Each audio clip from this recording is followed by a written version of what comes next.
no dice la palabra de Dios que a la colonia o al pueblo simplemente, sino que tiene que ser a todo el mundo. El problema de la gente es que hoy en día piensa que no puede alcanzar el mundo.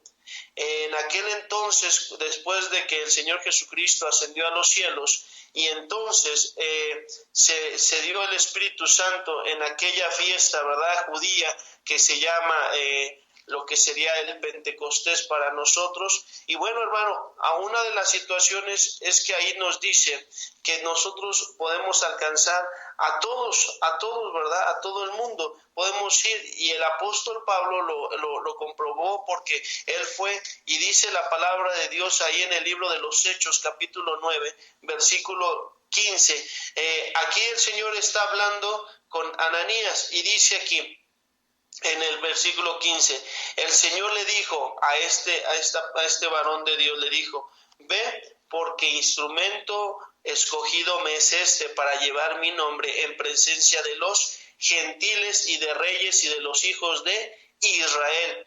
¿De quién está hablando? De Pablo, ¿verdad? De Pablo, de Saulo. Ahora bien, el Señor escogió a Pablo, no Pablo escogió al Señor.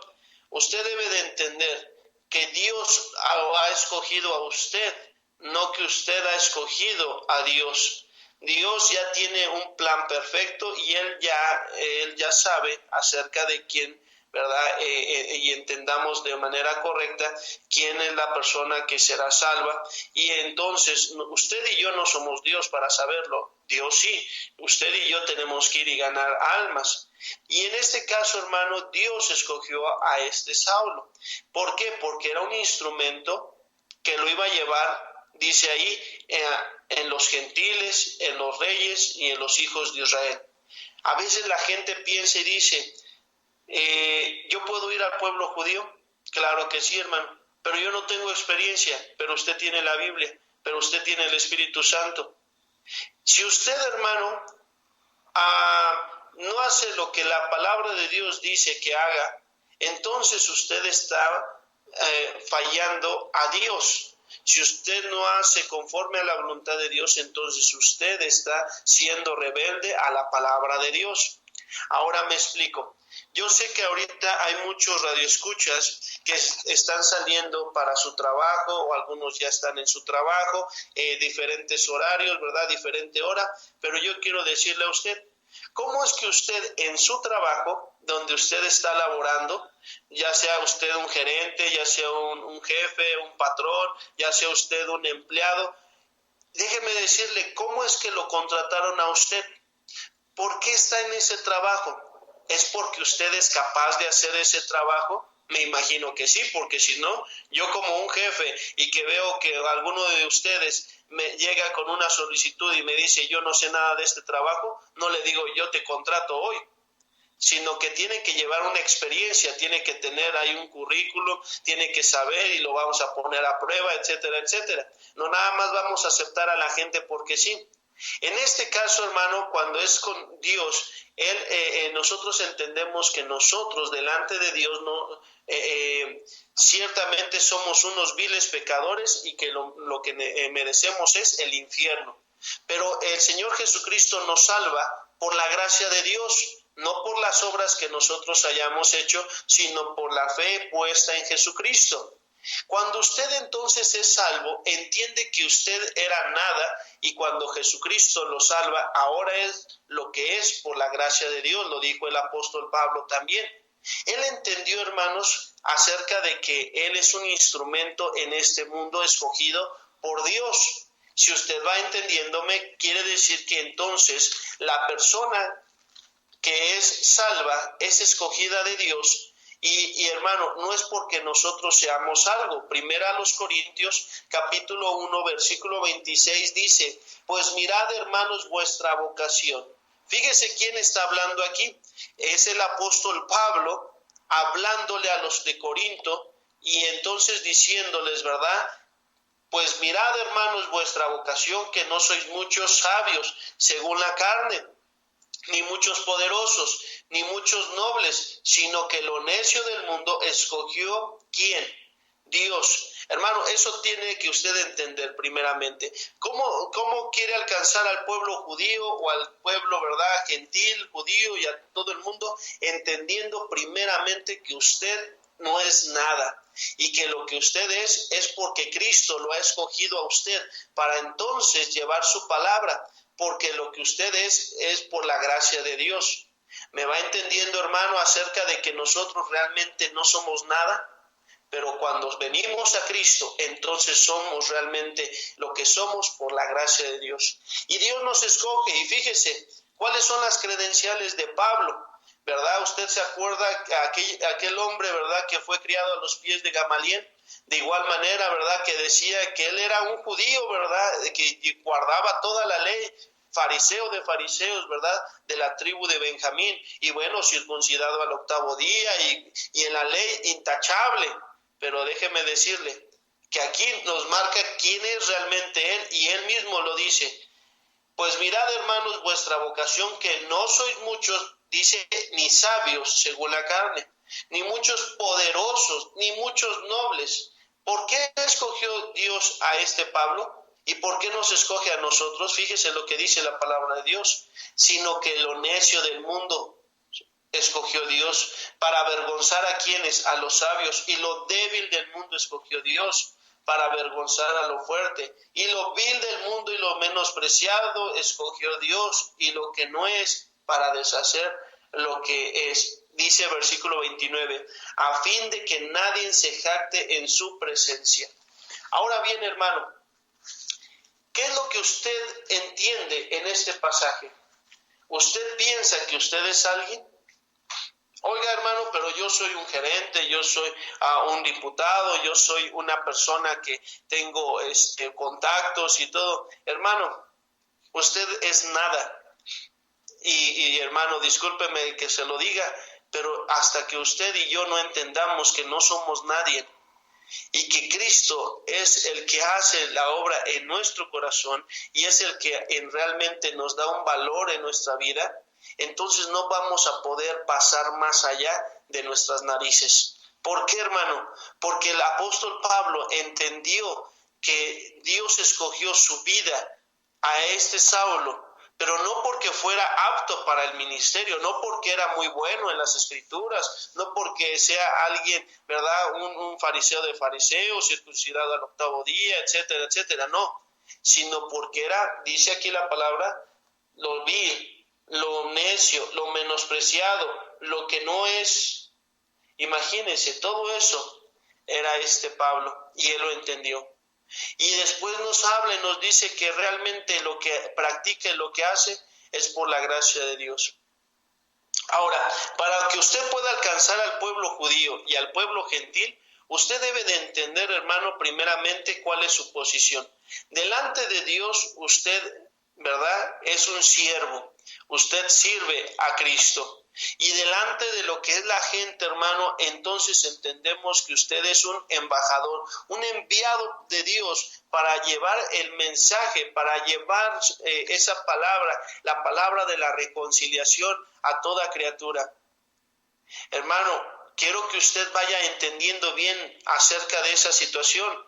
Hubo una vez, y hermano Hugo y los que nos están sintonizando, hubo una vez donde pude observar acerca de esos apóstoles y esos profetas que se dan su vida, sus lujos y que hablan tantas cosas en contra de la Biblia, porque lo que ellos dicen ni siquiera se acerca a la Biblia, y cuando usan unos pasajes son de manera errónea, y después, hermano, cuando ellos están practicando su testimonio es todo lo contrario, hermano. Y pude entender que esta gente, estas personas, lo que hacen es para el beneficio de ellos. Hay una iglesia aquí en México, ¿verdad? Yo creo que lo han de conocer como Iglesia Universal, Iglesia Pare de Sufrir, etcétera, etcétera, hermano. Acerca de que se cambian tantas veces de nombre. ¿Por qué? Porque así se van simplemente ellos lo que quieren es dinero, y al momento de que vienen los impuestos sobre ellos, entonces se cambian el nombre y ya entonces ya no tienen que pagar impuestos. Y la gente va y con una necesidad. Si tanto Dios les ha prosperado a esa gente, ¿por qué entonces piden que levanten un billete de a 20, de 100, de 500 las personas y lo den para la obra supuestamente de Dios? Si ellos los ha provisto tanto Dios de tanto dinero que hasta se han encontrado 1,000,000 de pesos tirados en la basura, ¿por qué entonces si Dios les ha dado tanto, por qué no apoyan y bendicen mejor a la gente que va a esos lugares? Porque para ellos siempre es lo material y ellos quieren más y más y más. Hermano, si usted entiende, cuando uno es realmente cristiano, entiende que no es nada, que lo que es por la gracia de Dios y que llevar el mensaje de Dios es nuestro deber como cada cristiano, no de un pastor, no de unos líderes, sino de todos los que hemos recibido a Cristo en nuestro corazón. Ahora, usted se tiene que congregar en una iglesia local. Usted tiene que ir. ¿Por qué a esa iglesia local? ¿Por qué tengo que ir a una iglesia local? Si yo ya estoy listo, si yo ya he escuchado predicación, ¿por qué no irme? Hermano, Dios ha puesto una iglesia local ahí en su comunidad, ¿verdad? Para que usted estudie, para que usted aprenda, para que usted no sea un ignorante, para que usted no sea un neófito, sino para que usted sea un entendido de Dios. Ahora bien, déjeme decirle con el ejemplo de que usted está ejerciendo algún oficio o tiene alguna carrera y lo está ejerciendo. Usted, para poder estar activo, usted necesita saber y usted necesita practicar. Cuando usted sabe y usted practica, y entonces usted va formándose una experiencia. Hermano, cuando nosotros vamos a la iglesia, no vamos a cumplir un cierto rito religioso. Hermano, eso es algo erróneo. Nosotros vamos a alabar a nuestro Dios, a glorificar a Dios y aprender de Dios para que tengamos armas suficientes para ir y llevarlo en este mundo a la gente perdida. Ahora bien, si usted no sabe de esa materia y si usted ha aprendido mucho en las escuelas, en la universidad, pero cuando llega a un trabajo usted no sabe desempeñarlo porque nunca lo llevaron a la práctica, entonces usted va a ser, ¿verdad?, infructuoso, o sea que no va a tener éxito. Pero cuando usted tanto ha tenido la enseñanza como el trabajo y la práctica, entonces usted va a ser un buen obrero. Cuando el Señor Jesucristo nos da su palabra, no es para que nosotros nos aprendamos 5, 6 o 10 pasajes de los principales, no es para decir orad sin cesar o nada más Juan 3:16 o si no Romanos 3:10 o 3:23. Hermano, es más que eso. Es para que usted esté estudiando toda la Biblia, hermano, desde el Antiguo hasta el Nuevo Testamento y entender el propósito de la Biblia, sabiendo que la Biblia es cristocéntrica y sabiendo que Cristo es el que salva, y en el Antiguo Testamento nos apuntaba que iba a venir el Mesías para los judíos, para nosotros que éramos un pueblo alejado y ciertamente olvidados de Dios, pero cuando viene Jesucristo, entonces de dos pueblos, de los judíos y de los gentiles, hace un pueblo. ¿Y quién es? Es la iglesia local. Entonces usted, para aprender más de la palabra de Dios, necesita ir a una congregación, necesita ir a una iglesia local en la cual le va a enseñar a usted, el pastor, los hermanos, a poder aprender más de Cristo y tener esa experiencia, para que cuando usted vaya al pueblo judío, usted sepa qué decirles, hermano. Ciertamente Dios habla a través de las bocas de aquellos que se lo permiten. Y también, hermano, yo lo entiendo y yo lo he visto, hermano, con gente en la cual no tiene ninguna capacitación de la Biblia. Hubo una vez una persona, ¿verdad?, y nos comentaba acerca del el pastor David Cortés y su padre, y como también lo que eran los grandes predicadores. Algunos de ellos, hermano, tuvieron su infancia y vieron a su padre, o ellos mismos tuvieron que aprender un versículo bíblico, y ese versículo bíblico, miren, iban llevándolo el mensaje a toda la gente, ¿verdad? De pueblo en pueblo, hablando un solo versículo bíblico. Pero a veces, hermano, a usted le da miedo poder hablar un versículo bíblico. ¿Cómo entonces usted se va a tener esa experiencia